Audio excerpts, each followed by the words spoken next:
আর আল্লামা মামুনুল হক যোগ্যতায়, দক্ষতায়, প্রভা প্রতিপত্তিতে সর্বদিক থেকে ফিট, তিনি হবেন প্রধানমন্ত্রী। আলহামদুলিল্লাহ বলেন। আর জামাত ইসলামের আমির ডক্টর শফিকুর রহমান হবে উপপ্রধানমন্ত্রী। অর্থাৎ মামুনুল হক আর ডক্টর শফিক অতি বন্ধু এবং কাছের মানুষ, খুব একে অপরকে মূল্যায়ন করেন। এই দুইজনকে বলবো আপনাদের হাতে প্রধানমন্ত্রীর কার্যালয় দিয়ে দিলাম, দুইজনে মিলে চালান, ঠিক কিনা বলেন? আর বাংলার জিন্দা শাহলাল জালাল, চরমনার শাইখে চরমনায় সৈয়দ মোহাম্মদ ফয়জুল করিম হবেন স্বরাষ্ট্রমন্ত্রী।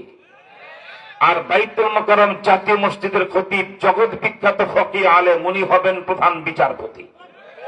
বড় বড় আলেমদেরকে বানাবো এক একটা মন্ত্রণালয়ের মন্ত্রী। ইনশাআল্লাহ বাংলাদেশ এই অবস্থায় যদি সরকার গড়া হয়, 10 বছরে 1 টাকা দিয়ে, সিঙ্গাপুরের $1 দিয়ে তোমার বাংলাদেশে 70 টাকা ব্যয় করতে হবে না। আমার 1 টাকা কিনতে সিঙ্গাপুরকে 1.5 টাকা ব্যবহার করতে হবে ইনশাআল্লাহ। আমার 1 টাকা, সৌদি আরবের 1 টাকা দিয়ে আমার বাংলাদেশের 32-33 কোটি টাকা খোয়াতে হবে না। আমার 1 টাকা কিনতে সৌদি আরবকে 2 রিয়াল খরচ করতে হবে ইনশাআল্লাহ বলেন। আমি যে রূপরেখাটা দিলাম, এ জাতি এই মুহূর্তে কিন্তু আমি লন্ডন হাইড পার্কে বক্তৃতা করতে বসি নাই, কলকাতার টিপু সুলতান মসজিদের সামনে আমি বয়ান করতে বসি নাই, ভুটানের ঝর্ণা